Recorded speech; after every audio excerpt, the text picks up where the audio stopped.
Have you ever had a woman come to you upset about something and you immediately started problem solving, only to watch her get more frustrated? You're thinking, I'm literally giving her the answer, but she's pulling away, saying things like, you're not listening, or forget it. What if I told you she was never asking you to fix the problem in the first place? Here's what most men don't understand. When a woman shares her problems with you, it's not a request for solutions. It's actually a test. And most men fail this test every single time without even realizing they're being tested. See, what she's really looking for in that moment has nothing to do with solving the problem. It's something completely different. In the next 20 minutes, I'm going to show you exactly what that test is, what she's actually looking for when she comes to you with problems, and the 3 specific things you need to do that will make her feel understood instead of dismissed. By the end of this, you'll never confuse problem sharing with problem solving again. Now, before we go any further, let me be clear about something. This isn't about women being complicated or manipulative. It's not about playing games or mind reading. What I'm about to show you is basic human psychology, how people process emotions differently. And when you understand this, you're not losing your masculine edge. You're gaining a skill that most men never develop. See, the reason most relationship advice fails is because it treats all communication the same. But here's the truth. There are 2 completely different types of conversations happening in relationships. And if you can't tell the difference between them, you'll keep getting it wrong.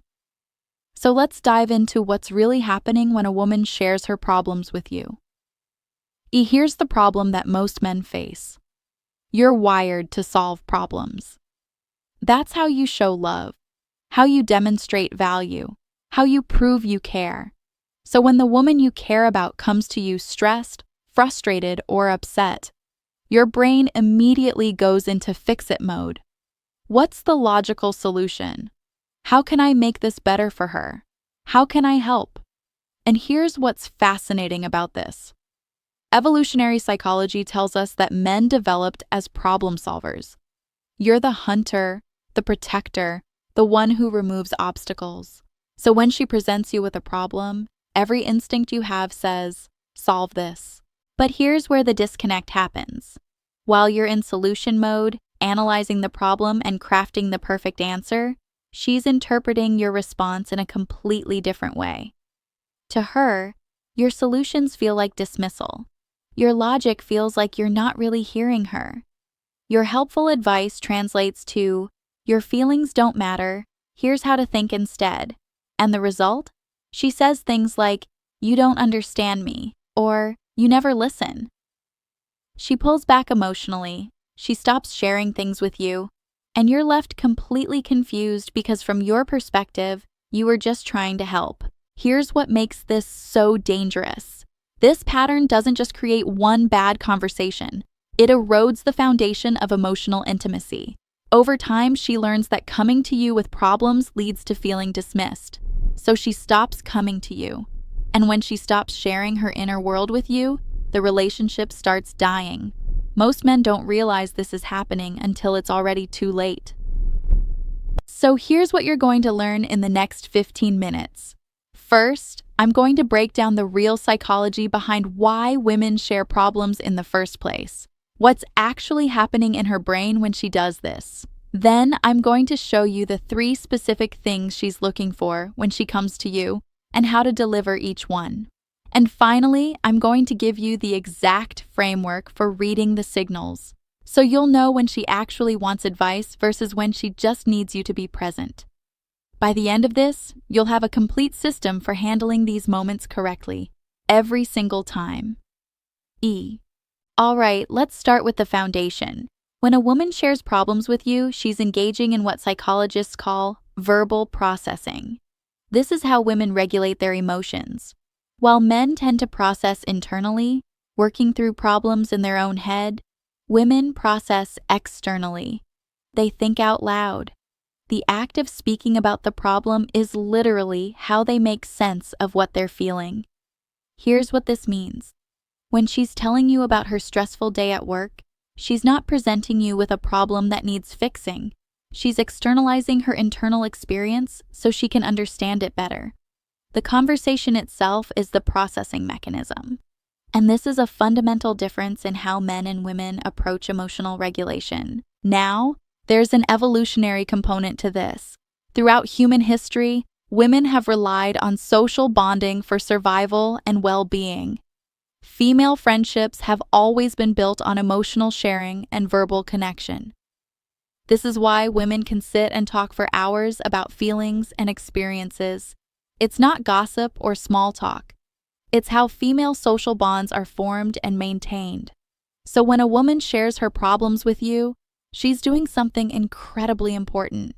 She's inviting you into her emotional world. She's treating you the way she would treat a close confidant. And what she's looking for in that moment is simple. She wants to feel heard, understood, and emotionally connected to you. But here's the key distinction. Feeling heard is completely different from getting advice. Validation of her emotional experience is not the same as agreement about the facts. She doesn't need you to solve anything. She needs you to be present with her emotionally while she processes out loud. And this is where most men get it backwards. They think offering solutions proves they care. But what actually proves you care is demonstrating that you understand her perspective and that her feelings make sense to you. That's what creates the emotional connection she's seeking. So now that you understand the psychology, let's get specific. When a woman shares her problems with you, there are 3 core needs she's looking to have met. And when you can deliver on all 3, you transform these moments from sources of conflict into opportunities for deeper connection. The first core need is emotional validation. This means acknowledging that her feelings make sense given her experience. When she says her coworker was rude, validation sounds like, "That sounds really frustrating," or "I can see why that would upset you." Not, "Well, maybe she was just having a bad day." That "but" after validation destroys it. Here's what validation is not. It's not agreeing with her interpretation of events or taking her side. It's simply acknowledging her emotional reality as real. You can validate someone's feelings while having a completely different perspective. The key phrase, "that makes sense." The second core need is emotional presence. This is about giving her your full attention. Put your phone down, make eye contact, turn your body toward her. Verbally, presence sounds like, "Tell me more about that," or "What happened next?"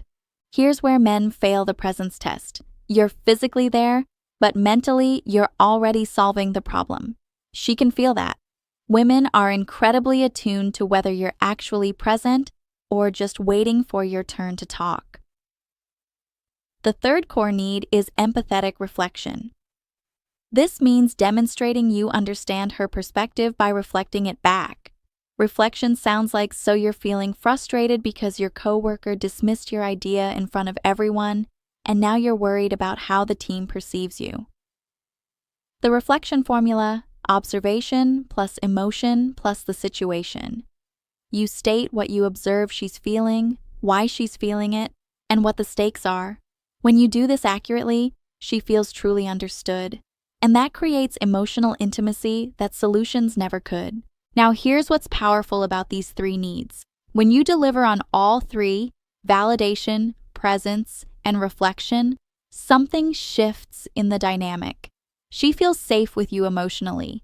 She trusts that you understand her.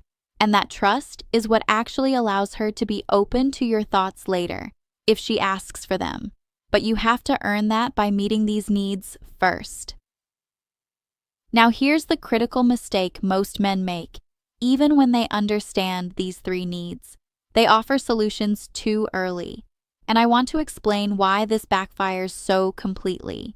See, as a man, when you offer a solution, you're demonstrating care. It's your way of saying, "You're important to me." But here's how she interprets unsolicited advice.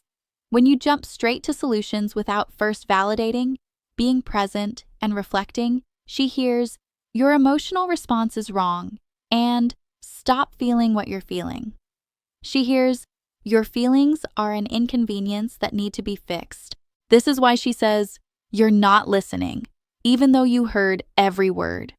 Listening isn't just receiving information, it's receiving the person behind the information.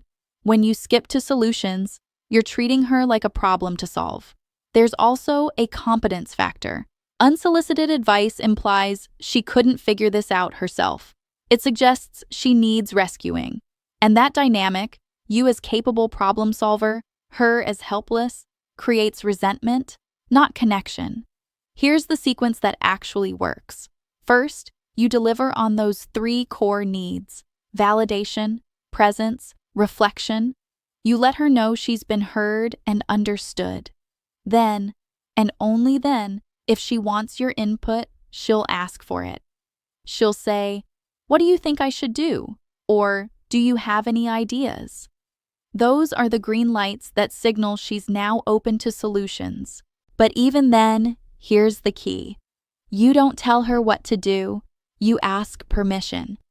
Would it help if I shared what I'm thinking?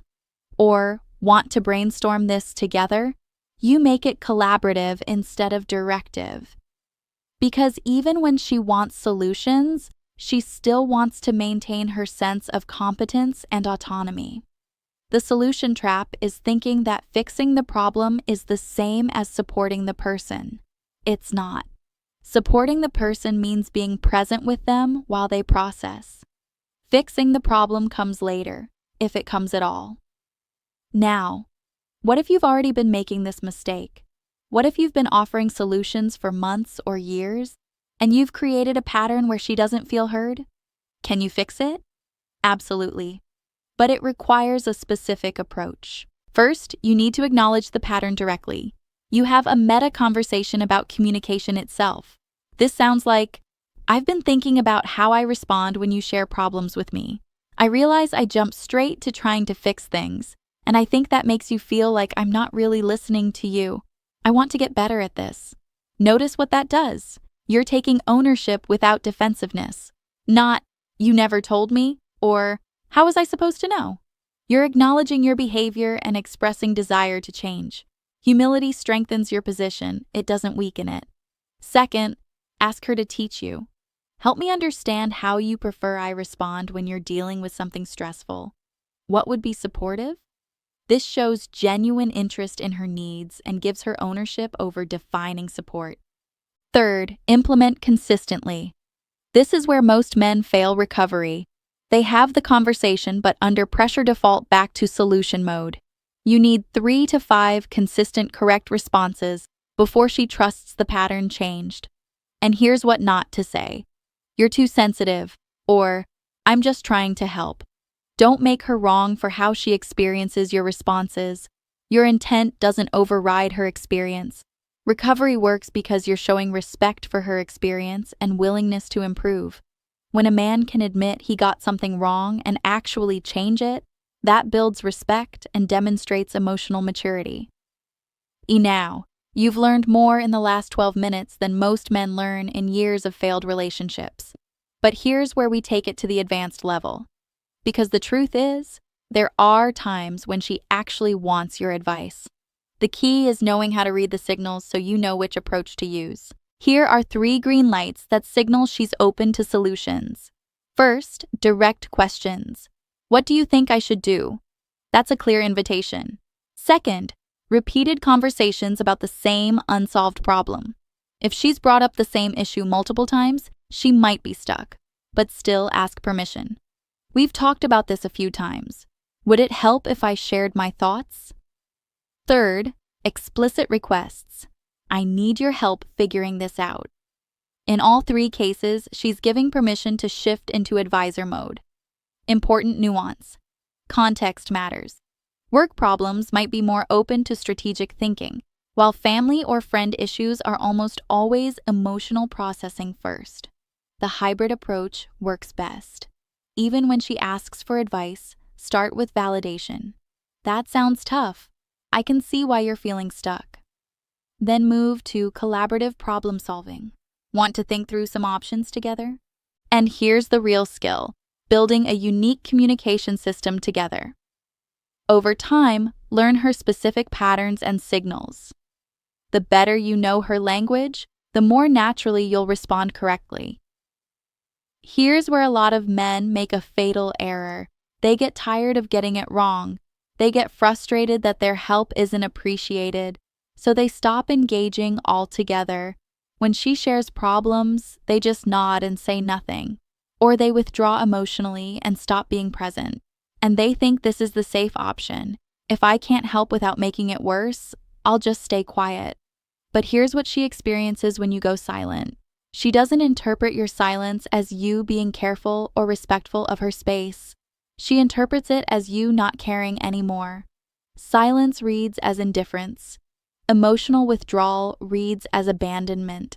And that creates even more distance than offering unwanted solutions ever did. See, the relationship needs your engagement, just in a different form than you initially thought. When you pull back completely, you're not avoiding the problem. You're creating a bigger one. Because now, she's not just feeling unheard, she's feeling alone. So what's the right move when you're uncertain? You stay engaged, but you lead with honesty. I'm not sure exactly what you need from me right now, but I'm here. That simple phrase does something powerful. It acknowledges your uncertainty while communicating your presence. It says, I don't have all the answers, but I'm not going anywhere. You can also ask directly, do you want me to just listen, or are you looking for input? There's no shame in asking for clarity. In fact, that question demonstrates emotional intelligence. You're recognizing that different situations call for different responses, and you care enough to get it right. The key is treating communication as a skill you're developing together, not a test you're supposed to pass perfectly every time. When you approach it with curiosity instead of fear of failure, you stay engaged. And engagement, even imperfect engagement, is what keeps the relationship alive. All right. The fact that you've stayed this far tells me you're serious about understanding this. So let me give you the hard truth that most relationship content won't tell you. When a woman shares her problems with you, she's not just processing emotions. She's testing whether you're emotionally safe enough for a long-term future. Every time she comes to you with a problem, she's unconsciously evaluating, can this man handle my emotional reality? Can he be present when things are difficult? Does he see me as a person or a problem to fix? This is how women assess emotional intelligence. And emotional intelligence isn't optional for successful relationships. It's the foundation. If she can't trust you'll be emotionally present during hard times, the relationship has an expiration date. Men who repeatedly fail this test get categorized as emotionally unavailable. Once you're in that category, it's hard to change her perception. She starts protecting herself emotionally. She stops being vulnerable. She creates distance because closeness without emotional understanding feels lonely. Now, some might think, she's testing me? That's manipulative. But it's not manipulation. It's unconscious evaluation. Her nervous system determining whether you're safe to bond with deeply, the same way you unconsciously evaluate if someone's trustworthy. Mastering emotional presence isn't being soft or losing your edge. It's competence in relationships. The men who develop this skill have partners who are more attracted, more loyal, more invested.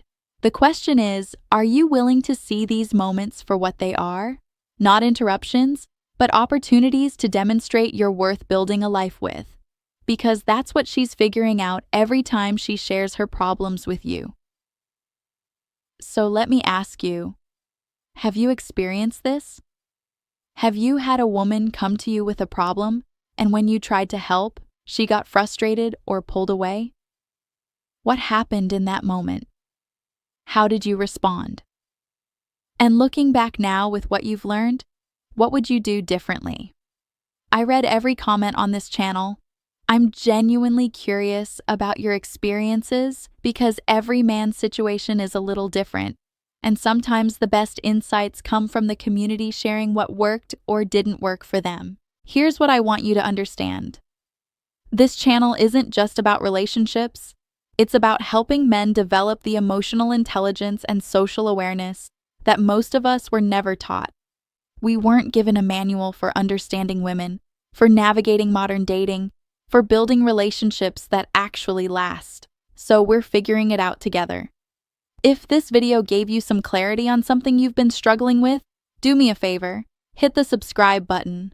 There's a lot more content coming on psychology, dating dynamics, and the patterns that actually matter in relationships.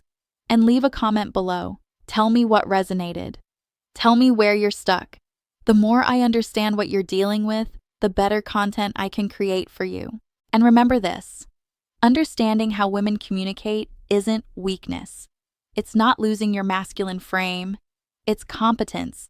It's emotional intelligence. And the men who develop this skill don't just have better relationships, they become the kind of men that women don't want to lose. That's the goal. That's what we're building here.